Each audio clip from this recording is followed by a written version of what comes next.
Hello అండి. ఈ వీడియోలో love story in the 1970s next part చూద్దాం. ప్రీవియస్ పార్ట్స్ యొక్క ప్లేలిస్ట్ లింక్ ఈ వీడియో డిస్క్రిప్షన్‌లో ప్రొవైడ్ చేశాను. ఫస్ట్ ఆ వీడియో చూసి ఇది ఫాలో అవ్వండి. లేకపోతే కన్‌ఫ్యూజ్ అయిపోతారు. ఛానల్‌లో ఇలాంటి వీడియోస్ వస్తూనే ఉంటాయి. సో, తప్పకుండా ఛానల్‌ని సబ్స్క్రైబ్ చేసుకొని బెల్ ఐకాన్ ఆన్ చేసి పెట్టుకోవడం అస్సలు మర్చిపోకండి.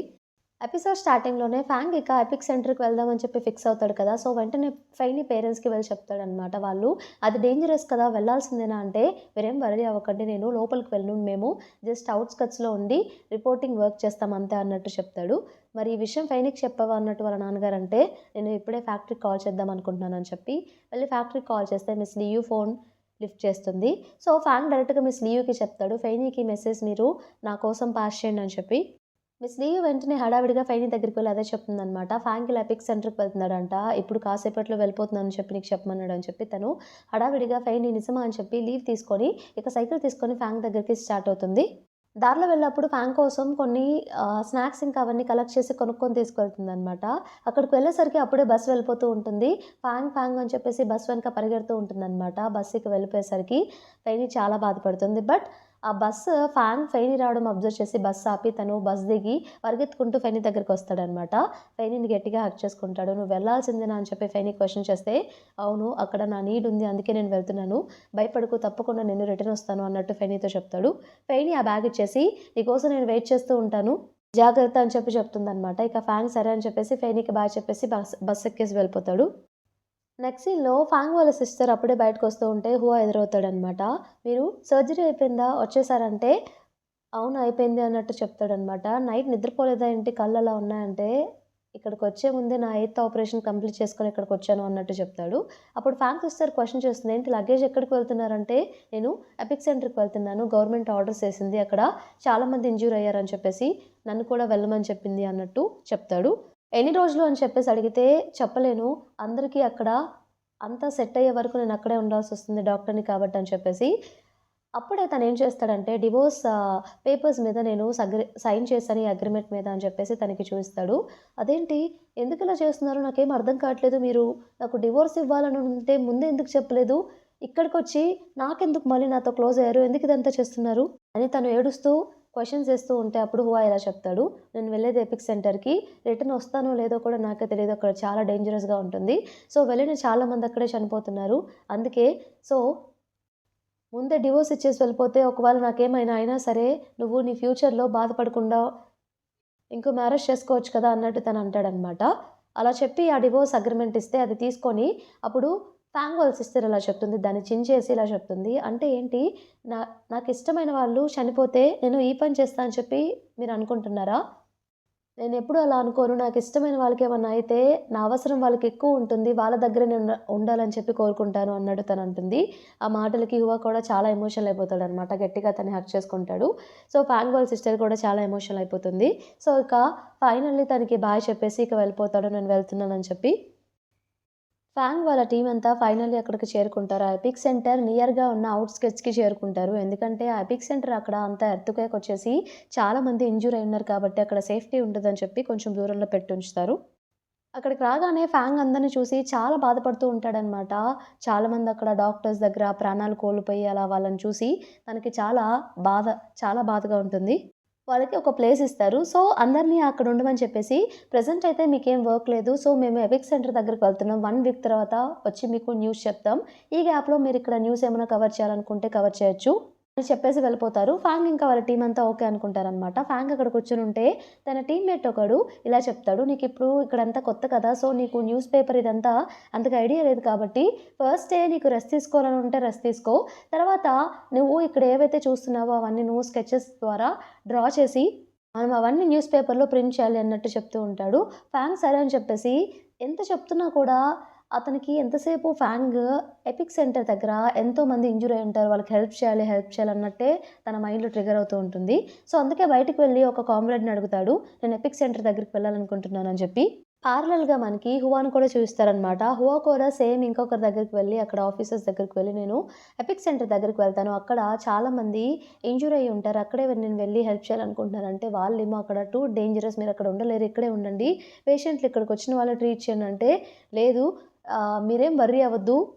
నేను నా ఓన్ రిస్క్ తీసుకొని అక్కడికి వెళ్దామని చెప్పి అనుకుంటున్నాను. సో, మీరు నా గురించి ఏం ఆలోచించొద్దు. నేను అక్కడికి వెళ్తాను అంతే అని చెప్తే ఇక వాళ్ళేం ఆప్షన్ వాళ్ళకి ఏం చేయాలో అర్థం కాక ఫైనల్లీ సరే అని చెప్పి ఒప్పుకుంటారు. ఫ్యాంగ్‌ని అలాగే హువాని ఇద్దరిని పంపించేస్తారనమాట. సో, ఫ్యాంగ్ అక్కడికి వెళ్ళిపోయి అందరికి హెల్ప్ చేస్తూ ఉంటారు. అనుకోకుండా ఫ్యాంగ్ ఇంకా హువా కూడా ఒక ప్లేస్‌లో మీట్ అవుతారనమాట. మీరిక్కడేం చేస్తున్నారని చెప్పేసి అడిగితే నేనిలా వచ్చానని చెప్పి ఒకరికొకరు చెప్పుకుంటారు. ఫెయినీ వచ్చేసి ప్రెసిడెంట్ ఫూ దగ్గరికి వెళ్తుందనమాట. అక్కడ విషయాలేంటో కనుక్కోవడానికి. సో, ప్రెసిడెంట్ ఫూ ఇలా చెప్తాడు. మన ఫ్యాంగ్ వచ్చేసి అక్కడ ఎపిక్ సెంటర్ దగ్గరికి వెళ్లి అందరిని రక్షిస్తున్నాడంట. బట్ నువ్వేం వర్రీ అవ్వద్దు. ప్రెజెంట్ అయితే ఫ్యాంగ్‌కి ఏం కాలేదు. సో, సురక్షితంగానే ఉన్నాడు అన్నట్టు తనతో చెప్తాడు. తను ఓకే అని చెప్పేసి ఇక వెళ్ళిపోతుంది. ప్యారలల్‌గా మనకి హువా ఇంకా ఫ్యాంగ్ మీట్ అయ్యారు కదా! సో, ఆ రోజు నైట్ వాళ్ళిద్దరూ ఊరికే అలా మాట్లాడుకుంటూ కబుర్లు చెప్పుకుంటూ ఉంటారనమాట. బట్ ఒకరికొకరు బాగా అంటే వాళ్ళ వైఫ్స్ వాళ్ళకి బాగా గుర్తొస్తూ ఉంటారనమాట. ప్యారలల్‌గా మన ఫాంగ్ వాళ్ళ సిస్టర్ ఉంది కదా! సో, ఫైనీని మీట్ అవ్వడానికి వెళ్తుంది. తన బ్రదర్ కూడా అక్కడికి వెళ్ళాడని తెలిసి. సో, ఫైనీ బాధపడుతూ ఉంటే తను ఓదారుస్తూ ఉంటుంది. ఒకరికొకరు తోడుగా ఉంటారనమాట ఆ కష్ట సమయంలో. సో, వాళ్ళు ఒక పక్క మూడ్‌ని చూస్తూ ఉంటే ఇటు సైడ్ నుండి ఫైనీ ఇంకా ఫాంగ్ వాళ్ళ సిస్టర్ కూడా మూడ్‌ని చూస్తూ మాట్లాడుతూ ఉంటారనమాట. ఒకరితో ఒకరు మాట్లాడుకున్న ఫీల్ వస్తుందని చెప్పేసి. నెక్స్ట్ డే రోజు సడెన్‌గా అక్కడ ఎపిక్ సెంటర్ దగ్గర మళ్ళీ ఎర్త్‌క్వేక్ వస్తుందనమాట. అదే న్యూస్‌లో చెప్తూ ఉంటే రేడియోలో మన ఫెయినీ అది విని కంగారు పడుతూ వాళ్ళ పేరెంట్స్‌తో చెప్తే, "నువ్వెందుకమ్మా భయపడుతున్నావు? ఫ్యాంక్ ఔట్‌స్కర్ట్స్‌లో కదా ఉంటాడు రిపోర్టర్‌గా" అంటే, "లేదు తను కూడా కామ్రేడ్‌లా అక్కడ వెళ్లి హెల్ప్ చేస్తున్నాడు. నాకు చాలా భయంగా ఉందని" చెప్పేసి పరిగెత్తుకుంటూ ప్రెసిడెంట్ ఫూ దగ్గరికి వెళ్లి అడుగుతుంది. "ఏమన్నా విషయం తెలిసిందా?" అంటే, "లేదు 4 డేస్ తర్వాత వరకు మనకు తెలీదు ఎవరు ఇంజ్యూర్ అయ్యారో. సో, అప్పటి వరకు మనం వెయిట్ చేయాల్సిందే. న్యూస్ రాగానే ఫస్ట్ నీతోనే చెప్తా" అన్నట్టు ఫెయినీతో చెప్తే, ఫెయినీ ఇలా కాదని చెప్పేసి ఫాస్ట్‌గా మిస్ జూ దగ్గరికి వెళ్ళి, "నేను అక్కడికి వెళ్ళాలనుకుంటున్నాను ఎపిక్ సెంటర్ దగ్గరికి. ఫాంగ్ ఎలా ఉన్నాడో నాకు తెలీదు. నేను అక్కడికి వెళ్లి ఎలా అయినా సరే ఫాంగ్ బాగోగులు చూసుకోవాలక్కడ" అన్నట్టు తను అడుగుతుందనమాట. మిస్ జూ ఏమీ ఒప్పుకోదు. "నీ సేఫ్టీ కూడా మాకు ఇంపార్టెంటే" అని చెప్పేసి ఎంత చెప్పినా తను వినట్లేదు. అదే చెప్తుందని చెప్పేసి ఫైనల్లీ మిస్ జూ కూడా సరే అని చెప్తుంది. అలాగే ఫాంగ్‌తో ఇలా చెప్పమని చెప్తుంది. "తనెప్పుడు మాకు హీరోనే. సో, సేఫ్‌గా ఉండమని చెప్పు" అన్నట్టు ఫ్యాన్‌కి మెసేజ్ షేర్ చేయమని మిస్ జూ ఫెయినీతో చెప్తుంది. ఫెయినీ అదే వాళ్ళ పేరెంట్స్‌కి వెళ్లి చెప్తే వాళ్ళ పేరెంట్స్ ఏమో ఒక పక్క ఏడుస్తూ ఉంటారనమాట. వాళ్ళకిష్టం లేకపోయినా సరే ఫెయినీనిక తను వెళ్ళాలనుకుంటుంది కాబట్టి వాళ్ళు కూడా ఏం చేయలేకపోతారు. ఏడుస్తూనే సాగనంపుతారనమాట. ఫెయినీ వచ్చేసి మీరేం బాధపడకండి. నేను ఇంకా ఫాంగ్ సురక్షితంగా తిరిగొస్తాం అన్నట్టు తను చెప్తుంది వాళ్ళ పేరెంట్స్‌తో. ఫైని ఇక ఫైనల్లీ అక్కడికెళ్ళి చేరుకుంటుందనమాట. అక్కడ చాలామంది కనిపిస్తూ ఉంటారు. తనకేం చేయాలో అర్థం కాదు. చుట్టుపక్కల వెతుకుతూనే ఉంటుంది ఫాంగ్ కోసం. ఫాంగ్ ఎక్కడైనా కనిపిస్తాడేమో అని చెప్పి కొంతమందిని అడుగుతుంది. మీకు ఫాంగ్ తెలుసా అని చెప్పి. వాళ్ళేమో తెలీదు అన్నట్టు చెప్తారు. సరే అని చెప్పేసి అలా అలా వెళ్తూ ఉన్నప్పుడు ఒక ప్లేస్‌లో ఫాంగ్ అప్పుడే బయటకొస్తూ అనుకోకుండా ఫెయినీని చూస్తాడనమాట. ఫెయినీ కూడా ఫాంగ్‌ని చూస్తుంది. ఇక వెంటనే షాకయిపోతాడు. "ఫెయినీ నువ్విక్కడేం చేస్తున్నావు?" అని చెప్పేసి గట్టిగా తనని హగ్ చేసుకొని లోపలికి తీసుకువెళ్తాడు. "నువ్విక్కడే ఉండు. ఇక్కడే సేఫ్‌గా ఉంటుంది." అందరూ ఏమయ్యారంటే వాళ్ళందరూ ఇప్పుడు ఎపిక్ సెంటర్ దగ్గరున్నారు. సో, రేపు మార్నింగ్ వస్తారు అన్నట్టు తను చెప్తాడు. "నువ్వేమైనా తింటావా?" అని చెప్పి తీసుకో అంటే, "లేదు నేను నూడిల్స్ తీసుకొచ్చాను. వాటిని కుక్ చేస్తానంటే ఇక్కడ కుకింగ్ నువ్వు చేయలేవు" అన్నట్టు చెప్తాడు. ఫ్యాంగ్ అక్కడ ఏం జరుగుతుందో అదంతా చెప్తూ ఉంటాడనమాట. ఇలా నేను ఇంతమందిని కాపాడాను అని చెప్పేసి చాలా ఎమోషనల్ అవుతూ చెప్తూ ఉంటాడు. ఆ మాటలన్నీ విన్నాక ఫెయినీ కూడా చాలా అంటే చాలా ఎమోషనల్ అయిపోతుంది పాపం. ఫ్యాంగ్ ఏం చెప్తాడంటే ఫైనల్లీ నేను నీకు నెక్స్ట్ బస్ నిన్నెక్కిచ్చేస్తాను. ఇక్కడ ఉండడం సేఫ్ కాదు. నువ్వు వెళ్ళిపో అంటే ఫెయినీ అస్సలు లేదు. నేనిక్కడే ఉంటాను. నీతో పాటే ఉంటాను. నీలాగే నేను కూడా అందరికి హెల్ప్ చేస్తాను. నన్ను కూడా నీతో పాటు తీసుకుపో అన్నట్టు ఫెయినీ అంటుంది. బట్ ఫ్యాంగ్ ఒప్పుకోడనమాట. బట్ స్టిల్ తను నేనొస్తానన్నట్టే చెప్తుంది.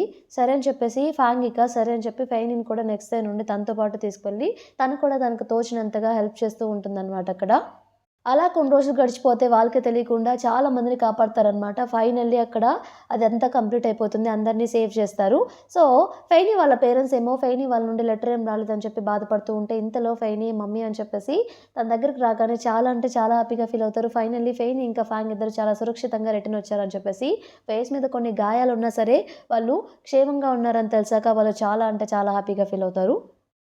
అలాగే మన ఫాంగ్ వాళ్ళ సిస్టర్ కూడా హువా కోసం వెయిట్ చేస్తూ ఉంటుంది కదా! హువా ఫైనల్లీ రానే వచ్చేస్తాడనమాట. రాగానే గట్టిగా తనని హగ్ చేసుకుంటాడు. ఎలా చెప్తాడంటే నేను 120 పీపుల్‌ని కాపాడాను అన్నట్టు చాలా గర్వంగా చెప్పుకుంటాడనమాట ఒక డాక్టర్‌లా. తను కూడా చాలా హ్యాపీగా ఫీల్ అవుతుంది. ఫైనల్లీ తనకేం కాకుండా సురక్షితంగా రిటర్న్ వచ్చాడని చెప్పేసి వాళ్ళిద్దరు ఇప్పుడు వైఫ్ అండ్ హస్బెండ్ రిలేషన్‌షిప్‌లోకి కూడా ఎంటర్ అయిపోతారనమాట. ఒకరినొకరు కిస్ కూడా చేసుకుంటారు. ఫాంగ్ వాళ్ళ సిస్టర్ అలాగే హువా. ఇంతటితో మనకి ఈ పార్ట్ కంప్లీట్ అయిపోతుంది. ఈ పార్ట్ మీకు నచ్చిందని చెప్పేసి అనుకుంటున్నాను. నచ్చితే తప్పకుండా ఛానెల్‌ని సబ్స్క్రైబ్ చేయండి. అలాగే వీడియోని లైక్ చేయండి. Thank you for watching.